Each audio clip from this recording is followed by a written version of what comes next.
Vasudevaya. Om Namo Bhagavate Vasudevaya.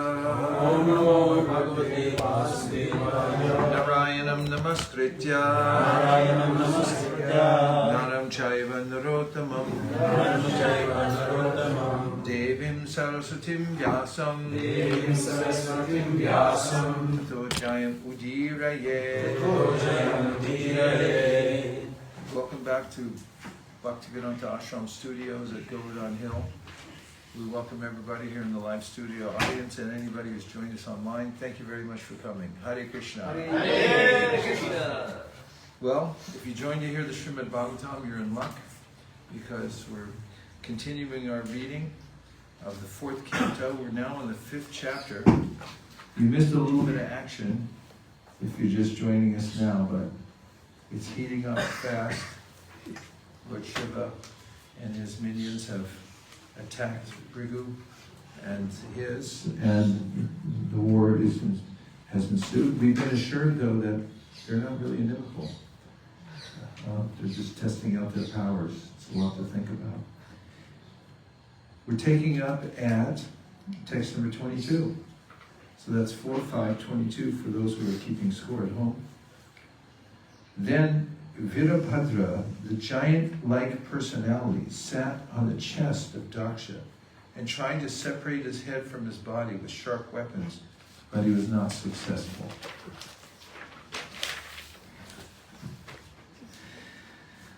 Hare Krishna. He tried to cut the head of Daksha with hymns performed as a test of the mantra. Even in the modern age, tests are executed on animal bodies in the physiology laboratory. Similarly, whether or not the Brahmanas were uttering the Vedic hymns correctly was tested by sacrifice in the arena. On the whole, the animals thus sacrificed were not all the losers. Some old animals would be sacrificed, but in exchange for their old bodies, they received other new bodies. That was the test of Vedic mantras. Virabhadra, instead of sacrificing animals with the wooden device, immediately beheaded Daksha to the astonishment of everyone. 25. Upon seeing the action of Virabhadra, the party of Lord Shiva was pleased and cried out joyfully. And all the bhutas, the ghosts and demons that had come made a tumultuous sound.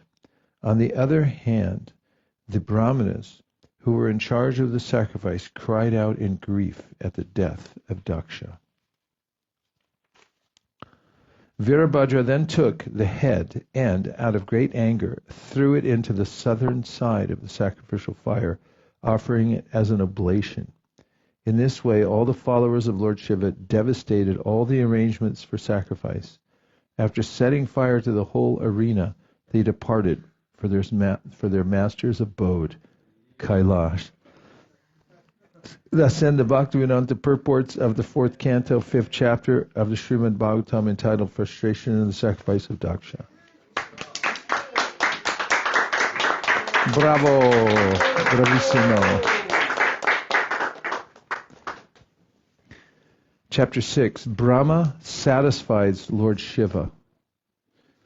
All the priests and other members of the sacrificial assembly and all the demigods, being defeated by the soldiers of Lord Shiva and injured by weapons like tridents and swords, approached Lord Brahmā with great fear. After offering him obeisances, they began to speak in detail of all the events which had transpired.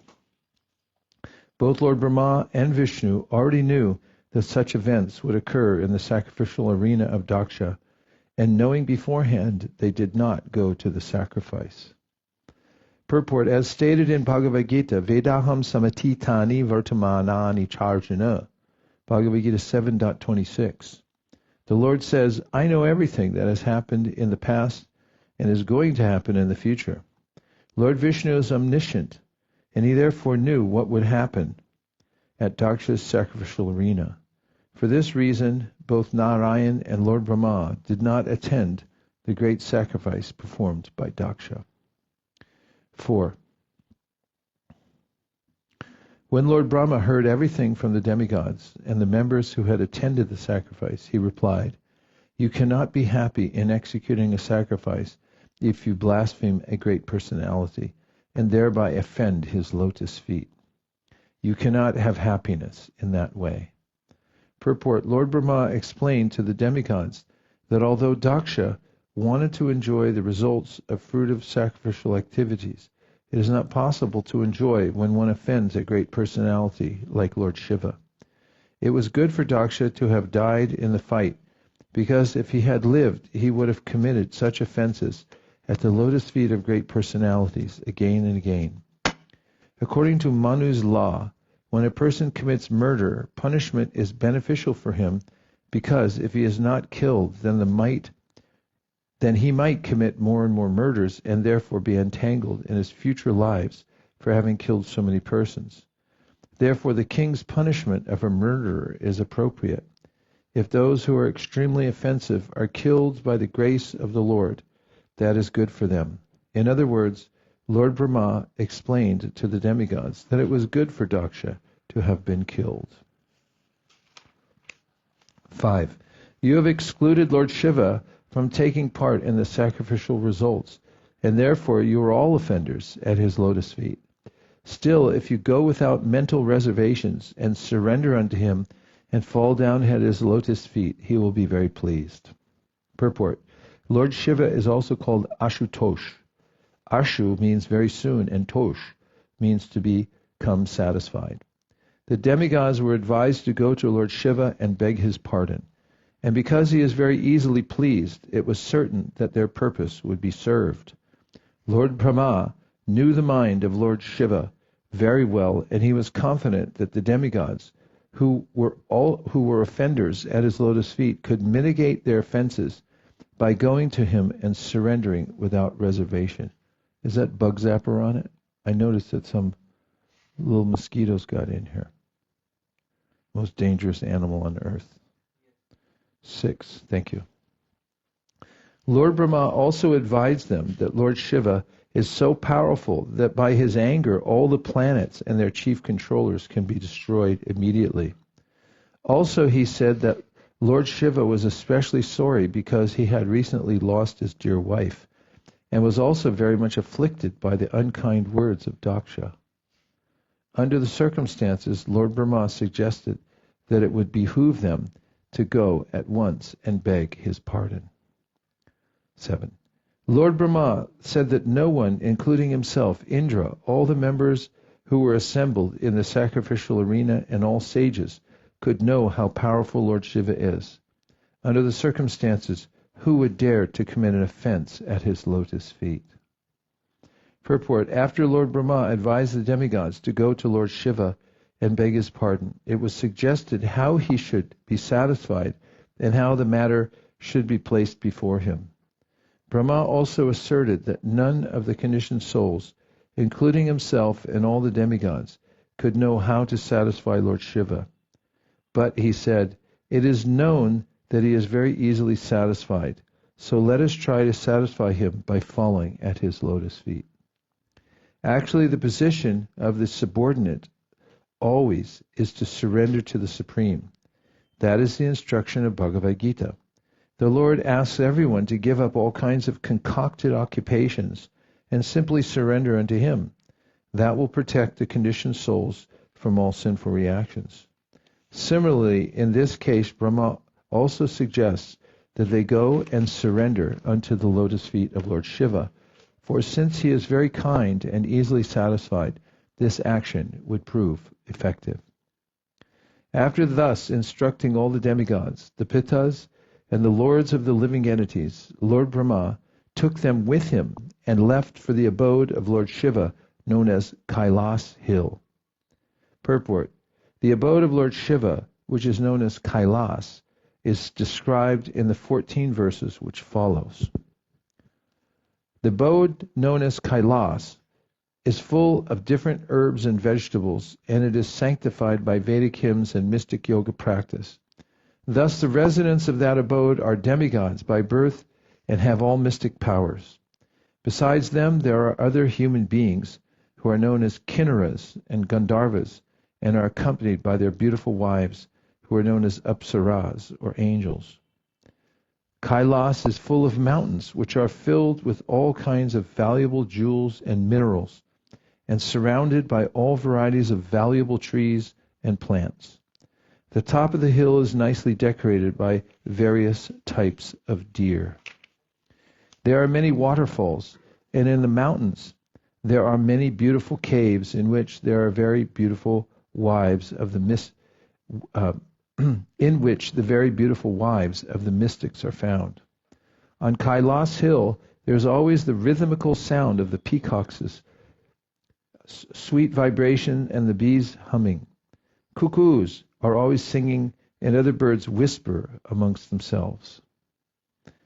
There are tall trees with straight branches that appear to call the sweet birds, and when flocks of elephants pass through the hills, it appears that the Kailas Hill moves with them. When the waterfalls resound, it appears that Kailas Hill does also.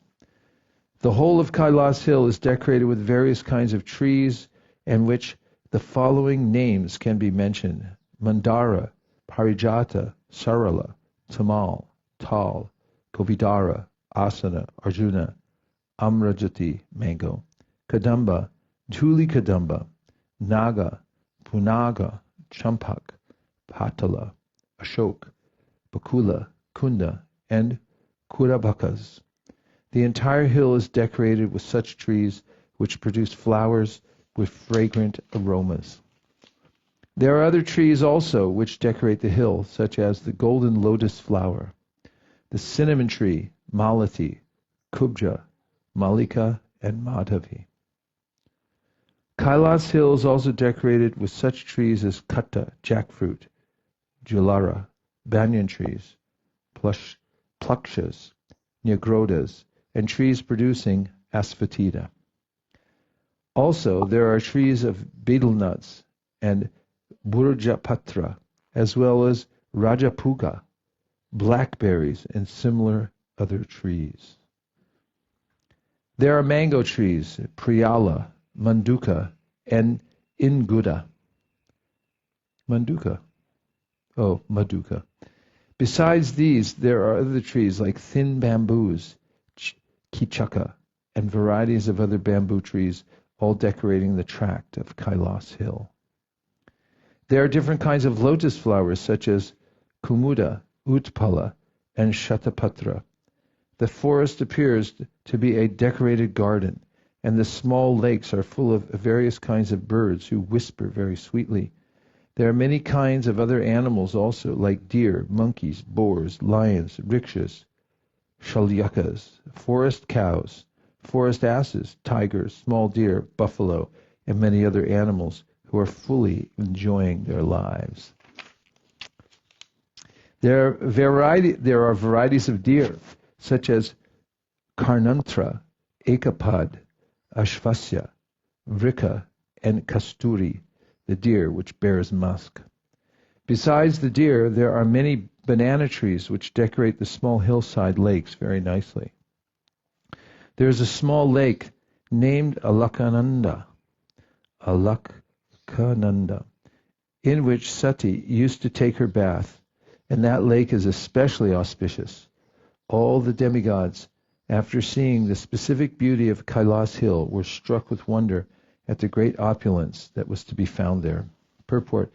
According to the commentary called Sri Bhagavata Chandra Chandrika, called what? The water in which Sati used to bathe was Ganges water. In other words, the Ganges flowed through the Kailas Parvat. There is every possibility of accepting such a statement because Ganges water also flows from the hair of Lord Shiva.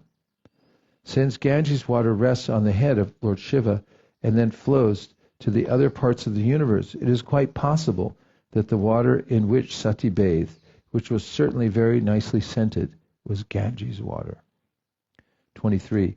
Thus the demigods saw the wonderfully beautiful region known as Alaka, in the forest known as Saugandhika, which means full of fragrance. The forest is known as Saugandhika because of its abundance of lotus flowers. Purport. Sometimes Alaka is known as Alakapuri, which is also the name of the abode of Kuvera. Kuvera's abode, however, cannot be seen from Kailas. Therefore, the region of Alaka referred to here is different from the Alaka Puri of Kuvera. According to Viraraghava Acharya, Alaka means uncommonly beautiful. In the region of Alaka, the demigod saw, there is a type of lotus flower known as Saugandhika that distributes an especially fragrant scent. They also saw two rivers named Nanda and Alakananda. These two rivers are sanctified by the dust of the lotus feet of the Supreme Personality of Godhead, Govinda. My dear Shata, Vidura, the celestial damsels came down to that river in their airplanes with their husbands, and after sex enjoyment they entered the water and enjoyed sprinkling their husbands with water. Purport. It is understood that even the damsels of the heavenly planets are polluted by thoughts of sex enjoyment, and therefore they come in airplanes to bathe in the rivers Nanda and Alakananda. It is significant that these rivers, Nanda and Alakananda, are sanctified by the dust of the lotus feet of the Supreme Personality of Godhead. In other words, just as the Ganges is sacred because its water emanates from the toes of the Supreme Personality of Godhead, Narayan, so whenever water or anything is in touch with devotional service of the Supreme Personality of Godhead, it is purified and spiritualized. The rules and regulations of devotional service are based on this principle. Anything in touch with the lotus feet of the Lord is immediately freed from all material contamination. The damsels of the heavenly planets, polluted by thoughts of sex life, come down to bathe in the sanctified rivers and enjoy sprinkling water on their husbands. Two words are very significant in this connection. Arati Karshita means that the damsels become morose after sex enjoyment. Although they accept sex enjoyment as a bodily demand, afterwards they are not happy.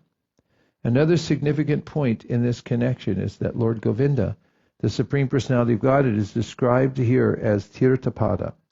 Tirtha means sanctified place, and Pada means lotus feet of the Lord. People go to a sanctified place to free themselves from all sinful reaction. In other words, those who are devoted to the lotus feet of the Supreme Personality of Godhead, Krishna, automatically become sanctified. The Lord's lotus feet are called Tirthapad because under their protection there are hundreds and thousands of saintly persons who sanctify the sacred places of pilgrimage. Srila Narottam Das Thakur, a great acharya of the Gaudiya Vaishnava sampradāya, advises us not to travel to different places of pilgrimage. Undoubtedly, it is troublesome to go from one place to another, but one who is intelligent can take shelter of the lotus feet of Govinda and thereby be automatically sanctified as the result of his pilgrimage. Anyone who is fixed in the service of the lotus feet of Govinda is called Tirthapada. He does not need to travel on various pilgrimages, for he can enjoy all the benefits of such travel simply by engaging in the service of the lotus feet of the Lord. Such a pure devotee who has implicit faith in the lotus feet of the Lord can create sacred places in any part of the world where he decides to remain. Tirti kurvanti tirtani, Bhagavatam 1.13.10. The places are sanctified due to the presence of pure devotees. Any place automatically becomes a place of pilgrimage if either the Lord or his pure devotee remains or resides there. In other words, such a pure devotee who is engaged 100% in the service of the Lord can remain anywhere in the universe, and that part of the universe immediately becomes a sacred place where he can peacefully render service to the Lord as the Lord desires. 26. After the damsels of the heavenly planets bathe in the water, it becomes yellowish and fragrant due to the kumkum from their bodies. Thus the elephants come to bathe there with their wives, the she-elephants, and they also drink the water, although they are not thirsty.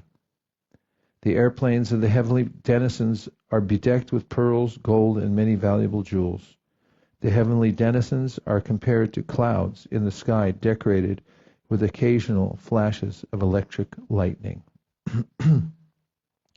Purport: the airplanes described in this verse are different from the airplanes of which we have experience. In the Srimad Bhagavatam and all Vedic literatures, there are many descriptions of vimana, which means airplanes.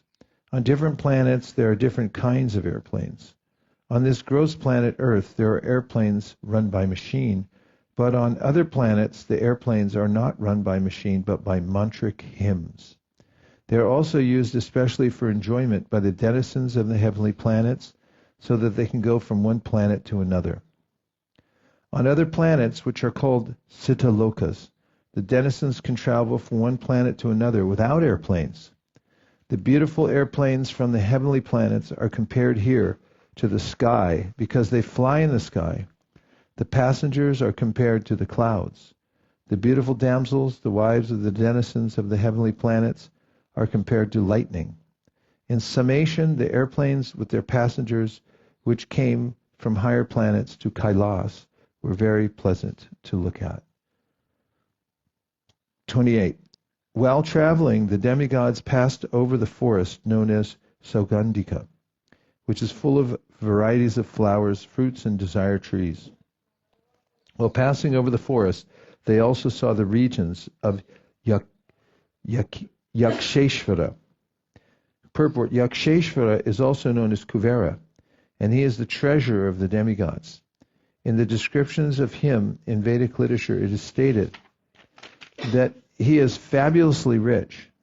It appears from these verses that Kailas is situated near the residential quarters of Kuvera. It is also stated here that the forest was full of desire trees. In Brahma Samhita we learn about the desire tree which is found in the spiritual world, especially in Krishna Loka, the abode of Lord Kṛṣṇa. We learn here that such desire trees are also found in Kailas, the residence of Lord Shiva, by the grace of Krishna. It thus appears that Kailas has a special significance. It is almost like the residence of Lord Kṛṣṇa. 29. In that celestial forest there were many birds whose necks were colored reddish and whose sweet sounds mixed with the humming of the bees. The lakes were abundantly decorated with crying swans as well as strong-stemmed lotus flowers. Purport: the beauty of the forest was intensified by the presence of various lakes.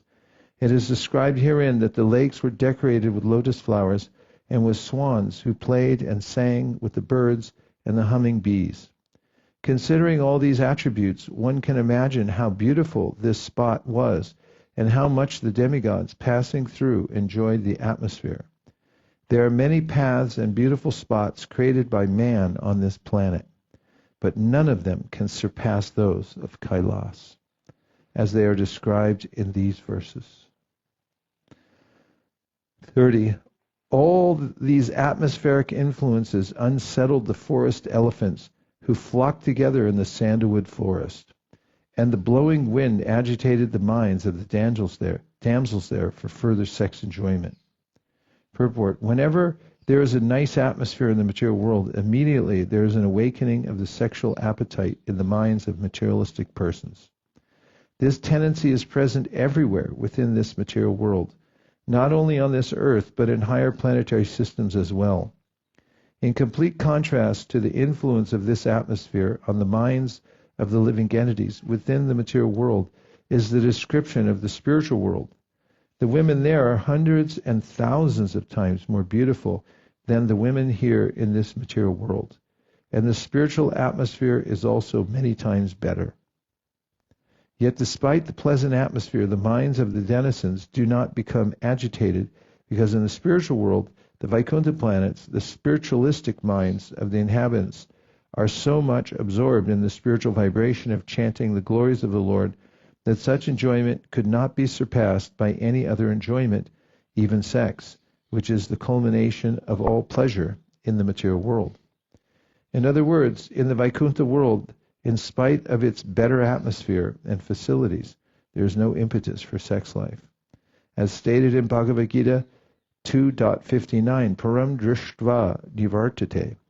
The inhabitants are so spiritually enlightened that in the presence of such spirituality, sex life is insignificant. They also saw that the bathing ghats and their staircases were made of Vaidurya money. The water was full of lotus flowers. Passing by such lakes, the demigods reached a place where there was a big banyan tree.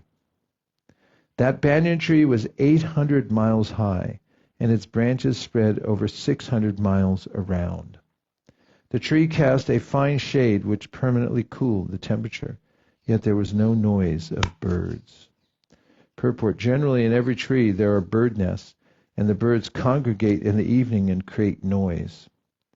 But it appears that this banyan tree was devoid of nests, and therefore it was calm, quiet, and peaceful, and its temperature was undisturbed, so it was just suitable for meditation. The demigods saw Lord Shiva sitting under that tree, which was competent to give perfection to mystic yogis and deliver all people. As grave as time eternal, he appeared to have given up all anger. Purport: in this verse, the word Mahayoga Mayi is very significant. Yoga means meditation on the Supreme Personality of Godhead, and Mahayoga means those who engage in the devotional service of Vishnu. Meditation means remembering, smaranam. There are 9 different kinds of devotional service, of which smaranam is one process. The yogi remembers the form of Vishnu within his heart. Thus, there were many devotees engaged in meditation on Lord Vishnu under the big banyan tree. The Sanskrit word Maha is derived from the affix Mahat. This affix is used when there is a great number of quantity, so Mahayoga indicates that there were many great yogis and devotees meditating on the form of Lord Vishnu. Generally, such meditators are desirous of liberation from material bondage, and they are promoted to the spiritual world, to one of the Vaikunthas. Liberation means freedom from material bondage or nescience. In the material world, we are suffering life after life because of our bodily identification, and liberation is freedom from that miserable condition of life. 34. Lord Shiva sat there, surrounded by saintly persons like Kuvera, the master of the Kuyakas, and the 4 Kumaras, who were already liberated souls. Lord Shiva was grave and saintly. Purport: the personalities who were sitting with Lord Shiva are significant because the 4 Kumaras were liberated from birth. It may be remembered that after their birth, these Kumaras were requested by their father to get married and beget children in order to increase the population of the newly created universe. But they refused, and at that time Lord Brahmā was angry. In that angry mood, Rudra, or Lord Shiva, was born. Thus they were immediately related. Thus they were intimately related.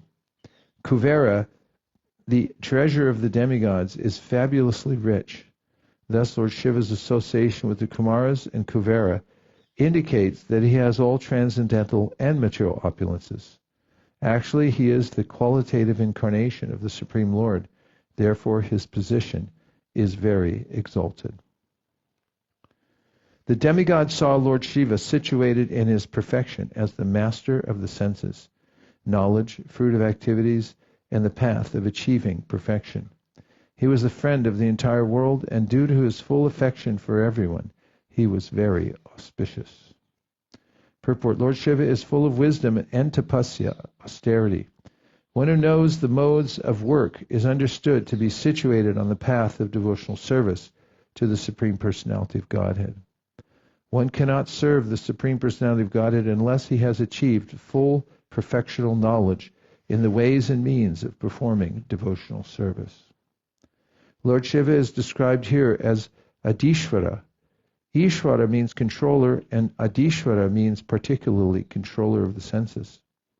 Generally, our materially contaminated senses are apt to engage in sense-gratificatory activities. But when a person is elevated by wisdom and austerity, the senses then become purified, and they become engaged in the service of the Supreme Personality of Godhead. Lord Shiva is the emblem of such perfection, and therefore in the scriptures it is said, Vaishnavanam yata Shambhu. Lord Shiva is a Vaishnav. Lord Shiva, by his action within this material world, teaches all conditioned souls how to engage in devotional service 24 hours a day. Therefore, he is described here as Lokamangala, good fortune personified for all conditioned souls. 36. He was seated on a deerskin and was practicing all forms of austerity. Because his body was smeared with ashes, he looked like an evening cloud. On his hair was the sign of a half moon, a symbolic representation. Purport: Lord Shiva's symptoms of austerity are not exactly those of a Vaishnava. Lord Shiva is certainly the number one Vaishnava, but he exhibited a feature for a particular class of men who cannot follow the Vaishnava principles. The Shaivites, the devotees of Lord Shiva, generally dress like Lord Shiva, and sometimes they indulge in smoking and taking intoxicants. Such practices are never accepted by the followers of Vaishnava rituals. He was seated on a straw mattress and was speaking to all who were present there, including the great sage Narada. He was specifically talking to him about the absolute truth. Purport: the Lord was sitting on a mattress of straw because such a sitting place is accepted by persons who are practicing austerities to gain understanding of the absolute truth. In this verse it is specifically mentioned that he was speaking to the great sage Narada, a celebrated devotee. Narada was asking Lord Shiva about devotional service, and Shiva, being the topmost Vaishnava, was instructing him. In other words, Lord Shiva and Narada were discussing the knowledge of the Vedas, but it is to be understood that the subject matter was devotional service. Another point in this connection is that Lord Shiva is the supreme instructor and the great sage Narada is the supreme audience. Therefore, the supreme subject matter of Vedic knowledge is bhakti, or devotional service. Let's take a few reflections or questions at this point.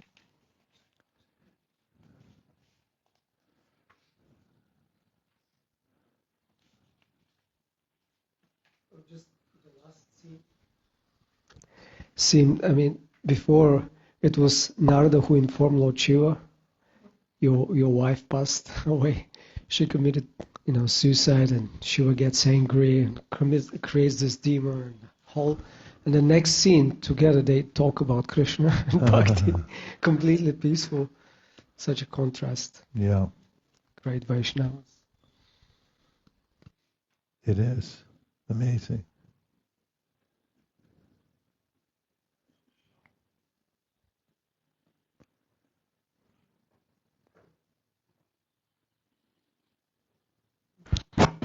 How's everybody doing outside on the patio? Hare Krishna. Okay? Hare Krishna. Yay. Just one question. So in this case, we see that Narada came and informed Lord Shiva that the unpleasant thing that Sati died. But also in the previous section where we see that sometime we should not share this kind of unpleasant news just to create suspense or something, like in the Vidura and I think so in the previous when they were discussing I'm just trying to understand why Narada is keep informing all these things to the Shiva and all. Generally we should avoid creating some sensation news or something.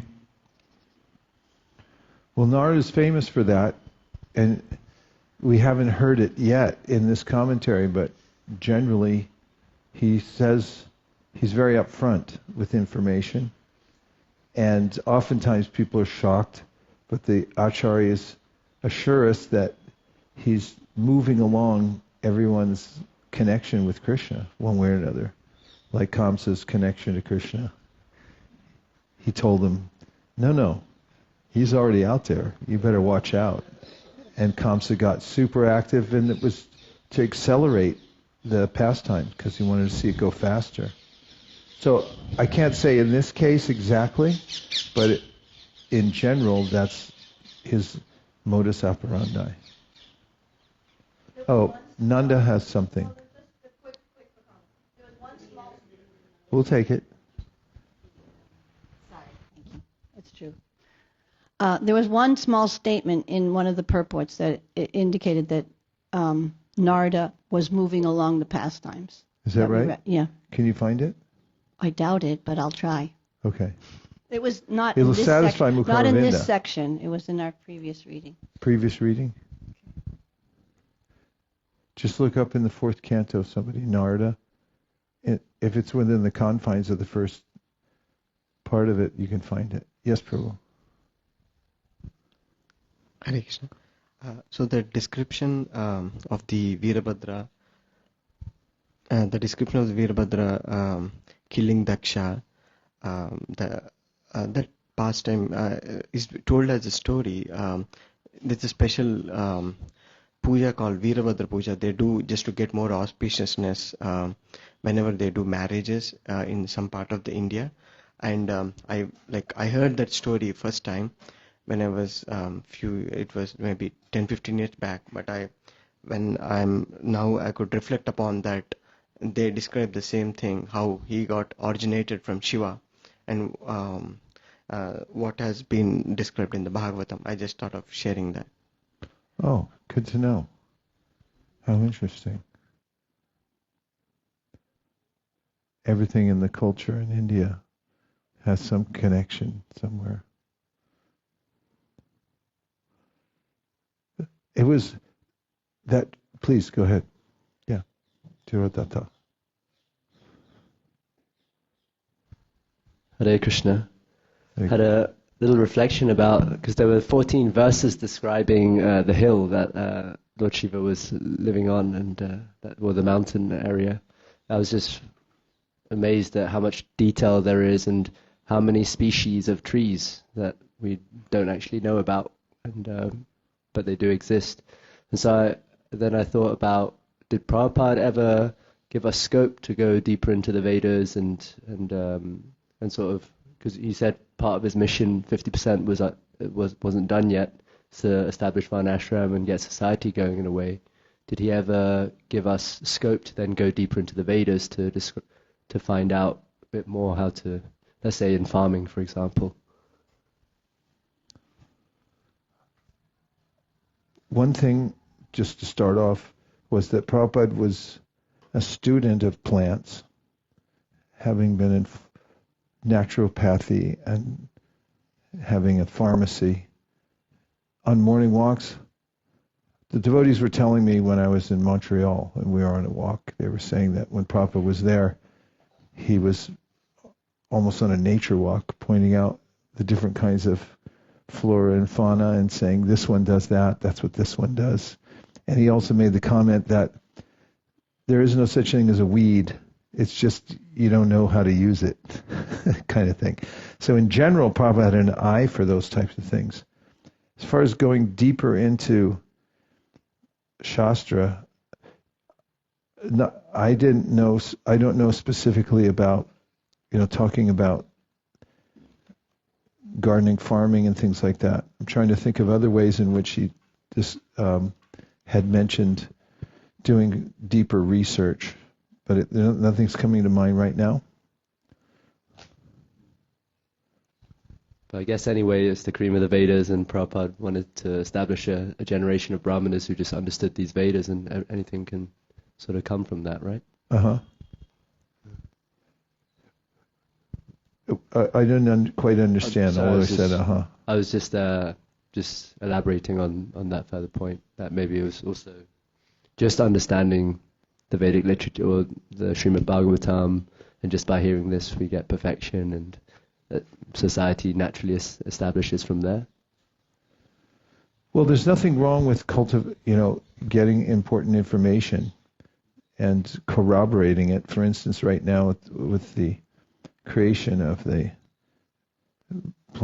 Vedic planetarium, there's been a lot of discussion on making it somewhat relatable to the modern mindset, and not just discounting that, and that there's a lot of research going into it to make sure that it's all corroborated. That is the astronomy of it all, and making sure that it fits together and it jives with the the various other shastras and things like that. So as far as yes, the Bhagavatam is complete in and of itself. It's all that's necessary. It's the Amala Purana, but there's also the entire canon of the Vedas, and it's not out of reach. In other words, if there are parts that help develop ideas that can be used in preaching to the modern world and so forth, there's nothing illegal about looking into it. You found it. Here goes. Mukharvinda, we have some evidence about Narada's motive. It's in the 5th chapter. Text support on aisle 1. Thanks, Mom. Hare Krishna, it's in the 5th chapter of the 4th canto, first verse. The verse is, Maitreya said, when Lord Shiva heard from Narada that Sati, his wife, was now dead because of Prajapati Daksha's insult to her, and that his soldiers had been driven away by the Ribhu demigods, he became greatly angry.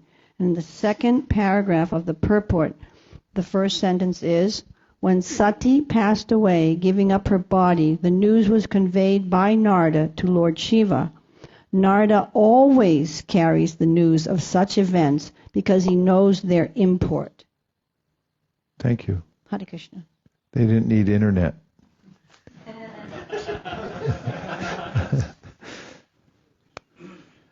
Any last points? Novinsky's. Hare Krishna. It's interesting to note how spiritual opulence includes material opulence, but not vice versa. Lord Shiva had the most elaborate of settings, even though he himself was not endeavoring for any material facility. He was just minding his own bhajan, but everything manifested from that. Including hanging out with Kuvera. Or it's more like Kuvera hanging out with him, but that was, by context, it's like, yeah, the 4 Kumars are there, Kuvera's there. I mean, he's got the spot. Yeah. And can you say more about that? just that everything emanates from spiritual opulence. Everything is coming from the spiritual world. So sometimes people are afraid that if I become too spiritual, I'll lose my mojo here in the material world, my ability to create or to do things. But actually it's quite the opposite, that people who are more spiritually in tune, all these other things, they just come as a byproduct. They don't even have to be endeavored for. Like materialists would endeavor for them, and then ultimately they're meaningless because they're not really connected to Krishna. There's some indication of that there in the contrast, that there were denizens coming for sexual activities, but they're just like, wasn't making them happy at all. Even in such a nice environment, they were disappointed, which is sort of the theme of the material world, the disappointment theme park. Okay. Mukharvinda, are you happy?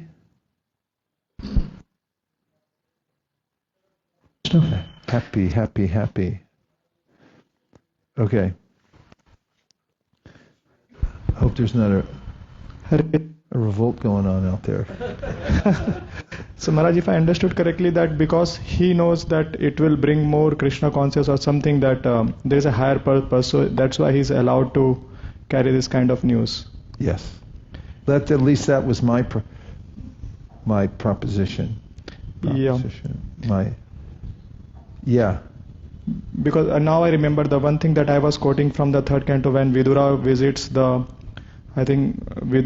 and he didn't disclose the news of the departure of all the Dwarka when he meets Dhritarashtra. And well, it says he already knew. He already knew it when he talked to Uddhava, and then he asked Uddhava, he said, how are the Yadus doing? And he already knew they were gone. So in the purport, Prabhupada says that even though he already knew that they had been annihilated, it sounds funny that he would say that. But then Prabhupada says it was psychological and not practical that he asked the question, because he was processing it at that time. So yeah, I mean, different circumstances. It was such shocking news, and that Krishna had left and so forth. Sort of like, let's process this. I want to talk about it. I want to hear what you have to say about it, kind of thing. Okay. Yes. I think Maharaj, I'm also referring to I think the first canto when I think Vidura visits Dhritarashtra, and then Dhritarashtra. Yeah, Vidura visits Dhritarashtra, and that time he didn't disclose that the Krishna has left the world, and he came to take out Dhritarashtra from his home. So that time he didn't disclose, and I think in the purport it is mentioned that he shouldn't pass on bad news. Yeah, he doesn't want to pass on the bad news and create. Yeah. In that case also, I mean, it's not stereotype, because Dhritarashtra was a little fragile anyway. He was trying to not distract him too much and just get him into that final stage, right? But it's a good point. I mean, there are other places in the Smriti Shastra where it's mentioned that one shouldn't pass on inauspicious news capriciously. So we have to assume that Narada is passing it on for a purpose. Yeah, that makes sense, Maharaj. Thank you. Sorry, I misunderstood you the first time. No. Okay, so 38, right? I like that he was sitting on a straw mattress. Probably means kusha. 38, is it? Actually, okay. Hold on now. What? 37? Okay. I'm just seeing where we are. It's almost time for the cow break. He was seated on a straw mattress and was speaking to all who were present there, including the great sage Narada. He was specifically talking to him about the absolute truth. Purport. Yeah, but it's about a straw mattress, so I can't help it. 38. His left leg was placed on his right thigh, and his left hand was placed on his left thigh. Let somebody see if we can do that. Good. You're the right one to do it. His left leg was placed on his right thigh, and his left hand was placed on his left thigh. Good. In his right hand he held Rudraksha beads. This sitting posture is called Virasana. He sat in the Virasana posture with his finger, and his finger was it was in the mode of argument. Put your hand on the... Oh yeah, okay. Very good. Should do that when giving class. The sitting posture described herein is called Virasana according to the system of Ashtanga Yoga performances. In the performance of yoga, there are 8 divisions such as Yama and Niyama, controlling, following the rules and regulations, then practicing the sitting postures, etc. Besides Virasana, there are other sitting postures such as Padmasana and Siddhasana. Practice of these asanas without elevating oneself to the position of realizing the Supersoul Vishnu is not the perfectional stage of yoga. Lord Shiva is called Yogeshvara, the master of all yogis, and Krishna is also called Yogeshvara. Yogeshvara indicates that no one can surpass the yoga practice of Lord Shiva, and Yogeshvara indicates that no one can surpass the yogic perfection of Krishna. Another significant word is Tarka Mudra. This indicates that the fingers are opened and the second finger is raised along with the arm to impress the audience with some subject matter. This is actually a symbolic representation. This is the second finger? Okay. All the sages and the demigods headed by Indra offered their respectful obeisances unto Lord Shiva with folded hands. Lord Shiva was dressed in saffron-colored garments and was absorbed in trance, thus appearing to be the head of all sages. Purport. In this verse, the word Brahmananda is significant. This Brahmananda, or Brahma Nirvana, is explained by Prahlad Maharaj. When one is completely absorbed in the Adhokshaja, the Supreme Personality of Godhead, who is beyond the sense perception of materialistic persons, this is called Brahmananda.